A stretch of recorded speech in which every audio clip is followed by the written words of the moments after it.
Alexandre Morin-Villouellette. Journaliste dévoué, il n'a pas peur de se brûler. Il touche à tous les sujets chauds de l'actualité.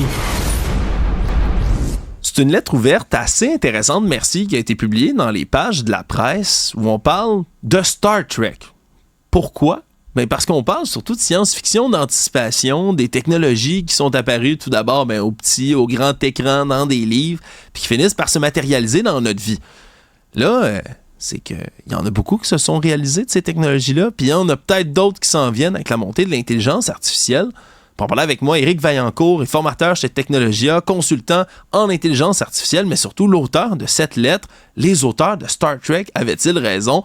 Bonjour, M. Vaillancourt. Bonjour. On parle de Star Trek parce que c'est une œuvre de science-fiction qui, pour vous, a amené ou du moins a énoncé des technologies qu'on voit de plus en plus aujourd'hui? Oui, dans mon quand j'étais plus jeune, j'écoutais Star Trek avec enthousiasme. J'adorais l'émission. Et puis, beaucoup des technologies qui étaient présentées dans l'émission se sont avérées réelles, incluant, j'en ai nommé quelques-uns dans mon article, mais il y en a plusieurs autres, comme la clé USB, la disquette de 3,5 pouces. Puis, ça m'a inspiré à écrire cet article parce que je suis formateur en IA et consultant en IA, puis je vois les choses évoluer, puis je me disais, où c'est qu'on s'en va avec ça? Puis, j'essayais de trouver un angle pour rendre l'article intéressant, pour essayer de toucher le plus de monde possible. De là, l'idée de faire le parallèle avec Star Trek. Oui, puis on le comprend bien, parce que c'est vrai que la science-fiction d'anticipation, là, on peut penser tout de suite à Jules Verne, là, qui avait théorisé des voyages en sous-marin au fond des mers ou encore là, un voyage jusqu'à la Lune, avant même que ça se passe. Mais on finit toujours par rattraper un peu la science-fiction ou ce qu'on imagine dans le futur. Et un des points qui vient dans Star Trek, comme dans toutes sortes d'autres œuvres de science-fiction, c'est l'automatisation de nos tâches, de nos emplois aussi, qui deviennent avec l'IA puis avec les robots, où on se fait comme remplacer pour certaines tâches. Ça, c'est quelque chose qu'on anticipe très bientôt quand même, là, dans un futur proche, M. Vaillancourt. Oui, puis le but de mon article, c'était d'un peu de conscientiser les gens à ce qui s'en vient, parce qu'on dirait que les gens voient l'IA comme un jeu, puis ils ne se rendent pas compte que l'impact que ça va avoir sur les emplois. C'est pas le premier article que je publie sur le sujet. C'est celui qui a eu le plus d'intérêt à date, je dois dire.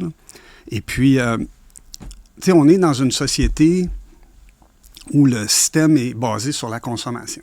Oui. Okay? Et puis, qu'est-ce qui arrive s'il n'y a plus de consommateurs?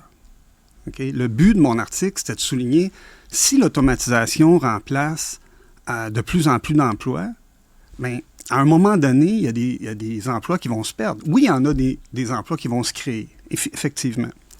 Mais ceux qui vont se perdre, qu'est-ce qui va arriver avec ça? Puis c'est un peu ça là, que j'essayais de souligner dans mon article. Oui, parce que ça va être c'est une des réflexions d'ailleurs là, qui a été entamée par le comité là, qui a été créé ici au Québec là, pour penser à la transition puis à la réglementation de l'intelligence artificielle. C'est que oui, il y a des emplois comme ça qui vont se transformer, mais il y a des gens qui vont le vivre, M. Vaillancourt, de plein fouet. Là, des gens qui vont être en plein milieu de leur emploi, qui sont pas proches de la retraite, puis dont le métier va juste disparaître, se transformer tellement radicalement que ça sera plus la même affaire. Ces gens-là, il va falloir les réorienter d'une certaine manière. Absolument. Puis, je suis un exemple de ça, moi. Il y a 2 ans, j'ai souffert d'un cancer des amygdales. Et puis, j'ai été obligé de prendre un arrêt forcé, comme on peut dire. Ouais. Et puis, à mon retour, quand j'ai commencé à vouloir réintégrer, je me suis rendu compte que l'IA était mur à mur partout. Pas que j'avais pas vu ça venir. Tu sais, je suis dans le domaine depuis plusieurs années, mais je pensais pas que ça allait aller aussi rapidement. Et puis, du jour au lendemain, la moitié des formations que je donnais sont devenues désuètes. Pourquoi? Parce que les gens, maintenant, au lieu d'aller suivre une formation, ils s'improvisent spécialistes parce qu'ils ont ChatGPT.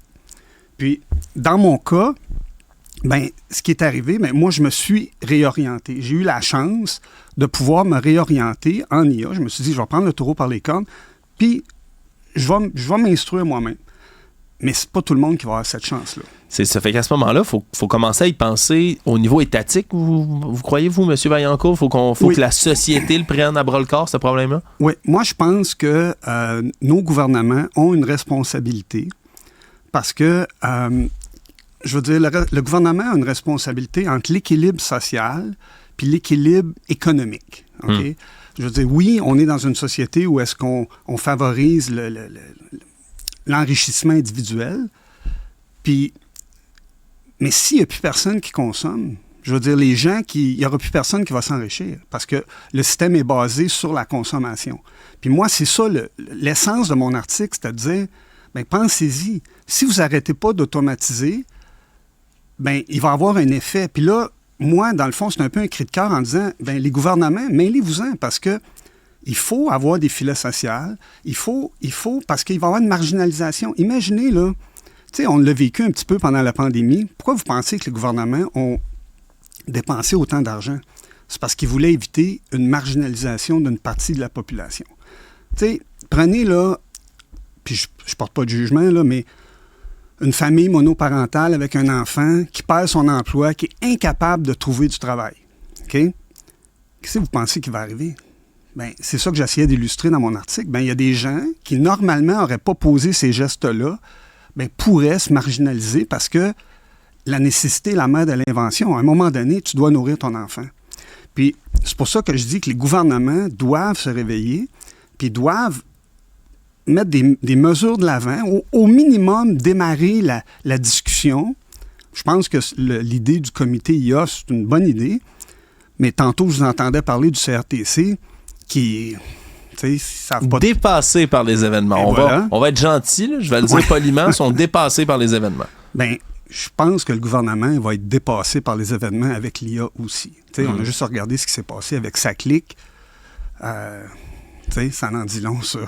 Ah ouais, bien, là-dessus, je partage votre avis, M. Vaillancourt. Moi, je suis toujours effaré de voir qu'au Québec, on est dans une drôle de dualité. On est à la fois l'endroit qui est A, considéré comme la mecque de l'intelligence artificielle sur la planète, mais B, on a aussi un gouvernement provincial qui a de la difficulté à gérer son numérique. Oui. C'est spécial. Effectivement. Oui. Puis là, après ça, il va falloir prendre les mesures appropriées, comme vous le dites. Il y a quand même des opportunités qui peuvent être intéressantes, là. Ça, ça fait partie du travail d'anticipation, c'est de voir les conséquences négatives, conséquences positives aussi. Je riais en voyant que vous citiez, entre autres, un épisode de Star Trek où il y a un économiste du 20e siècle qui est réanimé, puis qui vient puis qui s'étonne d'une chose. Il n'y a plus de monnaie dans l'univers de Star Trek. Exactement. Puis cet épisode-là, c'est le dernier épisode de la saison 1 de Star Trek Next Generation. Et puis pour moi, c'est un bijou. J'avais 18 ou 19 ans quand l'épisode a passé. Puis ça m'avait marqué, OK? Parce qu'il était flottant dans un satellite. Il avait été congelé parce qu'il était malade. Puis il y avait comme 5 ou 6 personnages, un musicien. Puis il y avait ce financier-là, Ralph Offenhouse, qui s'est réveillé. Puis là, la première chose qu'il voulait savoir, c'est qu'il voulait lire le journal pour voir ses placements. puis là, il voulait parler à son avocat. Puis tout ce qu'il disait, vous ne savez pas qui que je suis. Puis si vous le saviez, vous ne me parleriez pas comme ça.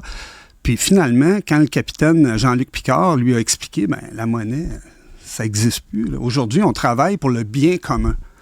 Puis il était dépassé, là. Ouais. Puis c'est un beau clin d'œil parce que, honnêtement, si l'automatisation continue comme ça, bien, il va falloir regarder notre paradigme économique puis voir, bien, y a-t-il d'autres solutions? Je dis pas que ce que Star Trek propose, c'est la solution. Tu sais, je veux dire, j'ai travaillé toute ma vie pour accumuler de la richesse moi-même.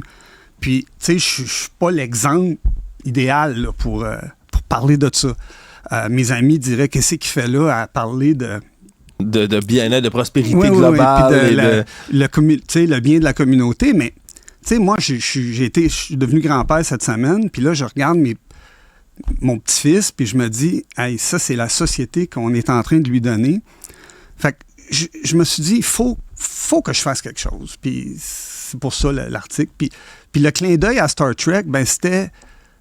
Parce que c'est un bijou, ça, cet épisode-là. Puis je trouvais ça intéressant parce qu'en tant que formateur, j'avais besoin de raconter une histoire pour que les gens s'intéressent à mon sujet. C'était ça l'idée. Oui, puis d'avoir un exemple là, plus concret. Si vous aviez, vous, là, en terminant, une demande, là, un conseil à faire là, au gouvernement, que ce soit fédéral, provincial, là, si vous aviez une demande là, sur votre liste de Noël, ce serait quoi? Bien, d'écouter d'écouter ce que les gens disent. Tu sais, moi, j'habite à Châteauguay, puis pour la première fois de ma vie à Châteauguay, j'ai vu un itinérant. OK? C'est en train de se passer, là. Tu sais, je veux dire, de pas... Mon souhait, là, ça serait, prenez ça au sérieux. Honnêtement, c'est la seule chose que je demande. Puis si ma lettre, a fait réveiller 2-3 personnes, j'aurais accompli ça au moins. Au moins, ce sera déjà chose faite. Mais bien intéressant de parler de tout ça. Un texte qui est disponible, je le rappelle, là, entre les pages de la presse. Éric Vaillancourt, vous êtes formateur chez Technologia, consultant en intelligence artificielle. Merci beaucoup de nous avoir expliqué tout ça. Merci beaucoup pour l'invitation. Au revoir.